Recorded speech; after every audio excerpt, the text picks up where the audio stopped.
Good morning class. आज हम chemical reaction and equation chapter में एनसीईआरटी क्वेश्चन कर रहे थे। हमने 11 तक कर लिए थे। हम 12वें क्वेश्चन पर आते हैं। तो 12वां क्वेश्चन है, उन वियोजन अभिक्रियाओं के एक एक समीकरण लिखिए जिनमें ऊष्मा, प्रकाश, विद्युत के रूप में ऊर्जा प्रदान की जाती है। तो देखो, वियोजन अभिक्रिया होगी ना, कोई चीज क्या होती है अभिक्रिया जिसमें एक अभिकारक टूट कर दो या दो से ज्यादा पदार्थ देता है। तो जो वियोजन अभिक्रिया होती है ज्यादातर वो क्या होती है, एंडोथर्मिक रिएक्शन होती है कि हमें ऊष्मा शोषीय है, उनमें ऊष्मा देनी पड़ेगी। ऊष्मा का कोई भी रूप हो सकता है। तो इसने बोला कि ऊष्मा का रूप हो हीट, डायरेक्ट हीट करें, हम गर्म करें। तो मैंने आपको बताया था कैल्शियम कार्बोनेट को गर्म करने पर कैल्शियम ऑक्साइड प्लस में CO2 मिलता है। उसके बाद प्रकाश होता है, सूरज की जो प्रकाश होता है। तो हमारा जो सिल्वर क्लोराइड होता है, इसमें यही दे रखा है। तो सिल्वर क्लोराइड जो होता है वो जब सूर्य का प्रकाश लेता है तो वो सिल्वर और क्लोरीन में टूट जाता है। बेटा ध्यान रखना, कोई आपसे ये भी पूछ सकता है कि सफेद रंग का पाउडर है वो धूमिल कलर का हो जाता है, मतलब स्लेटी कलर का हो जाता है। तो क्या होता है, वो सफेद कलर का पाउडर सूर्य के प्रकाश में इसमें टूट जाता है। तो सफेद कलर का पाउडर क्या है, वो AgCl। और वो सूर्य के प्रकाश में रखने से धूमिल क्यों हुआ, क्योंकि वो सिल्वर बन गया। और सिल्वर का हल्का सा रंग क्या होता है, थोड़ा सा डल कलर होता है। ये बिल्कुल व्हाइट से थोड़ा सा हल्का सा डल में चला जाता है। तो इस वजह से वो क्या होता है, धूमिल हो जाता है उसका कलर। अब तीसरा उसने बोला है विद्युत के रूप में। तो ये वाला भी आपको करवाया हुआ है, क्रियाकलाप में आया था जब पूछा था कि हाइड्रोजन गैस डबल बन रही है, ऑक्सीजन कम क्यों बन रही है। तो ये वही वाला है कि पानी के अंदर से जब विद्युत ऊर्जा गुजारी जाएगी तो विद्युत अपघटन होगा और हाइड्रोजन गैस मिलेगी और ऑक्सीजन गैस मिलेगी। अब दूसरे क्वेश्चन पे आते हैं, विस्थापन एवं द्विविस्थापन अभिक्रियाओं में क्या अंतर है। डिस्प्लेसमेंट एंड डबल डिस्प्लेसमेंट में क्या डिफरेंस है। तो डिस्प्लेसमेंट में तो एक ही बार जो तत्व होता है वो दूसरे तत्व को उसकी जगह से बाहर निकालता है, जबकि द्विविस्थापन में क्या होता है, एक इधर आता है दूसरा उधर जाता है। इसका मतलब आयनों का आदान प्रदान होता है। तो यही इसमें लिख रखा है कि विस्थापन के अंदर एक परमाणु जो है दूसरे परमाणु को विस्थापित करता है, जबकि द्विविस्थापन में उनका आपस में लेन देन होता है आयनों का। ठीक है, तो ये देखो, एक यौगिक है एक तत्व है, एक यौगिक है एक तत्व है। तो ये विस्थापन अभिक्रिया का एग्जाम्पल है। आयरन ने कॉपर को उसकी जगह से हटा दिया, ठीक है ना, आयरन सल्फेट बन गया। इस क्वेश्चन को दूसरे रंग से भी हम बोल सकते हैं कि नीला कलर जो कॉपर सल्फेट का है उसमें लोहे की कीलें डालने के बाद रंग क्यों बदल जाता है। तो कॉपर सल्फेट नीले कलर का होता है, जैसे उसमें लोहे की कीलें डालते हैं तो ये आयरन सल्फेट बन जाता है जो कि हरे रंग का होता है, इसलिए नीला रंग खत्म हो जाता है। क्वेश्चन शायद पहले आया भी हुआ हो। द्विविस्थापन अभिक्रिया का एग्जाम्पल आपको पता है, दोनों साइड दो यौगिक होते हैं और परस्पर, तो BaCl2 H2SO4, ये इसके पास चला जाएगा BaSO4 बन जाएगा, ये इसके पास चला गया HCl बन जाएगा। तो ये हमारा हो गया द्विविस्थापन का एग्जाम्पल और अंतर। उसके बाद सिल्वर के शोधन में सिल्वर नाइट्रेट के विलयन से प्राप्त करने के लिए कॉपर धातु द्वारा विस्थापित किया जाता है। तो क्या है, हम ये पूछ रहे हैं कि जो आपका कॉपर हुआ, ठीक है ना, जो कॉपर धातु है वो सिल्वर नाइट्रेट के विलयन से, सिल्वर नाइट्रेट, ये हमारा सिल्वर नाइट्रेट है। तो ये बोल रहा है सिल्वर नाइट्रेट का जो सॉल्यूशन है उसमें से हमें सिल्वर प्राप्त होती है। तो वही वाला काम है आपका, कर सकते हैं कि नहीं कर सकते, पढ़ना, साइंस, मैथ, जिल, हाई कोर्ट का मैसेज है। तो यहाँ पर सिल्वर कौन है, ये है सिल्वर।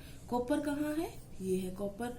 तो कॉपर निकाल सकता है ना सिल्वर को उसकी जगह से। तो कॉपर तांबे को जो है, तो तांबा जो है वो सिल्वर नाइट्रेट के सॉल्यूशन में से सिल्वर को बाहर निकाल देता है। तो ये बन जाएगा कॉपर नाइट्रेट प्लस में सिल्वर बाहर निकल जाएगा। बैलेंस कर लेते हैं हम, ये बैलेंस हो गया, ठीक है ना, इसलिए हम तांबे को यूज करते हैं। ठीक है, अब अवक्षेपण अभिक्रिया से आप क्या समझते हैं। अवक्षेप बताया था आपको, अवक्षेप बताया था कि जब भी कोई अघुलनशील पदार्थ बनता है ना, जैसे रिएक्शन है ये वाली, हमने अवक्षेपण अभिक्रिया बताई है। इसमें सफेद रंग का अवक्षेप बन रहा है, कैसे, देखो आपने क्या करवाया, बेरियम क्लोराइड की रिएक्शन आपने सोडियम सल्फेट के साथ कराई। तो यहाँ पर देखो क्या हुआ, ये बन गया सॉलिड सब्सटेंस जो बना उसे क्या बोलते हैं हम, अवक्षेप बोलते हैं, जो अघुलनशील पदार्थ है। देखो ये तो घुला हुआ है, NaCl है, ये सफेद कलर का ऊपर आ जाएगा तो वो हमारा अवक्षेपण अभिक्रिया का उदाहरण होगा, क्योंकि इसमें अवक्षेप का निर्माण हो रहा है। तो अवक्षेपण अभिक्रिया वह होती है जिसके अंदर अवक्षेप का निर्माण होता है। इंग्लिश मीडियम में बोला होगा what do you mean by precipitation reaction, give one example. Example यही रहेगा, बस आपने बोलना है the reaction in which A precipitate is formed. Oxygen के योग या ह्रास के आधार पर, योग मतलब जुड़ना, ह्रास मतलब होता है हानि होना, के आधार पर निम्न पदों की व्याख्या कीजिए। ये मैंने आपको समझा रखा है।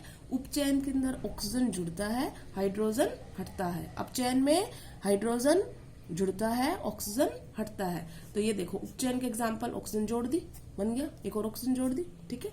अपचयन में यहाँ पे ऑक्साइड था, उसका हटा दिया ऑक्सीजन, इसमें ऑक्साइड था, हटा दिया, ठीक है। तो ये दोनों अपचयन के उदाहरण है। अब एक भूरे रंग का चमकदार तत्व, ये एक पहेली पूछ रहा है, ध्यान से समझना इसको। भूरे रंग का है, एक्स की वायु की उपस्थिति में गर्म करने पर वह काले रंग का हो जाता है। देखो वायु की उपस्थिति में गर्म करने पर, इसका मतलब ऑक्सीजन की प्रेजेंस जरूरी है। और जब भी ऑक्सीजन गर्म करते हैं, कोई अगर यहाँ पे बोला है कि वो तत्व है, तो वो उसके क्या किस में बदल देगी, उसके ऑक्साइड में। इस तत्व एक्स एवं उस काले रंग के यौगिक का नाम बताइए। तो जो तत्व है वो हमारा है भूरे रंग का, भूरे रंग का तत्व होता है हमारा कॉपर। कॉपर को जब ऑक्सीजन से गर्म किया, कॉपर का ऑक्साइड बन गया, और कॉपर का ऑक्साइड होता है वो काले रंग का होता है, ठीक है। अब बात करते हैं लोहे की वस्तुओं को हम पेंट क्यों करते हैं। तो सिंपल सा क्वेश्चन है, संक्षारण से बचाने के लिए, तो टू सेव फ्रॉम कोरोजन, ठीक है।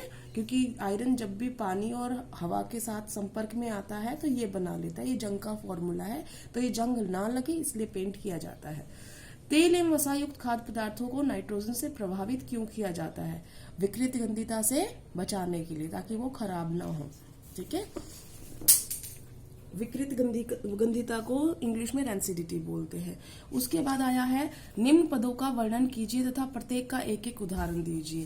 पहला क्या है, संक्षारण। संक्षारण क्या बताया था आपको कि जब भी कोई मेटल होती है, जब भी कोई धातु होती है, हवा के संपर्क में आती है, पानी के संपर्क में आती है, किसी अम्ल या क्षारक के संपर्क में आती है, तो वो उपचयित होकर धीरे धीरे कमजोर होने लगती है। इस स्थिति को हम संक्षारण कहते हैं। ये मैंने पहले करवाया हुआ है आपको। लोहे में जंग लगता है, फॉर्मूला होता है आयरन का ऑक्साइड, और कॉपर के अंदर कॉपर का कार्बोनेट बनता है, और सिल्वर के अंदर सिल्वर सल्फाइड बनता है। इसी वजह से उसके अंदर एक ब्लैक कलर आ जाता है। तो चांदी काली पड़ जाती है, तांबा हरा हो जाता है, लोहे के अंदर भूरा भूरा पदार्थ बनता है जो जंग होता है। तो ये सब क्या है, ये संक्षारण के उदाहरण है। इनसे बचने के लिए आप क्या कर सकते हो, पेंट कर सकते हैं, ग्रीस लगा सकते हैं, किसी मेटल की परत जिंक की जैसे लगा दी तो इसे बोलते हैं हम यश दलेपन। आपके अगले चैप्टर में आएगा डिटेल में। तो ये हम कर सकते हैं ताकि वो हवा के या पानी के दोनों के साथ संपर्क में ना आए। दोनों जरूरी है उसके लिए, हवा भी जरूरी है, पानी भी जरूरी है। अब बात करते हैं हम विकृत गंधिता, रैंसिडिटी।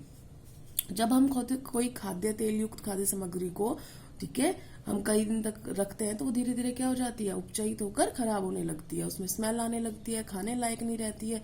तो उससे बचाने के लिए हम क्या डालते हैं उसके अंदर, प्रति उपचायक, एंटीऑक्सीडेंट, जिसकी वजह से वो खराब नहीं होती।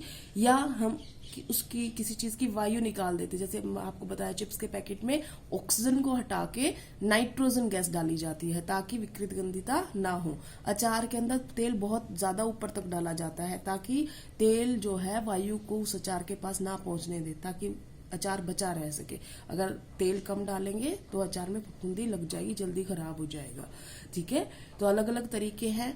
या आप ये भी कह सकते हो, जैसे कई अचार होते, कई क्या सब अचारों के अंदर नमक थोड़ा तेज डालते हैं। वो भी इसीलिए डालते हैं कि सूक्ष्म जीव जो उसके अंदर पैदा ना हो, उपचयन ना कर सके और खराब ना हो। और आपने देखा होगा, मुरब्बा देखा होगा, वहां पे तेल नहीं डाल सकते, नमक नहीं डाल सकते, तो वहां पे बहुत ज्यादा एक्सेस में चीनी डालते हैं। ज्यादा चीनी भी किसी सूक्ष्म जीव को नहीं टिकने देती, तो मुरब्बा भी कई दिन तक सेव रहता है। तो ये सब तरीके हैं उसको विकृत गंधिता से बचाने के लिए। आज का हमारा पूरा एनसीईआरटी क्वेश्चन हमने कर लिए हैं। Thank you class.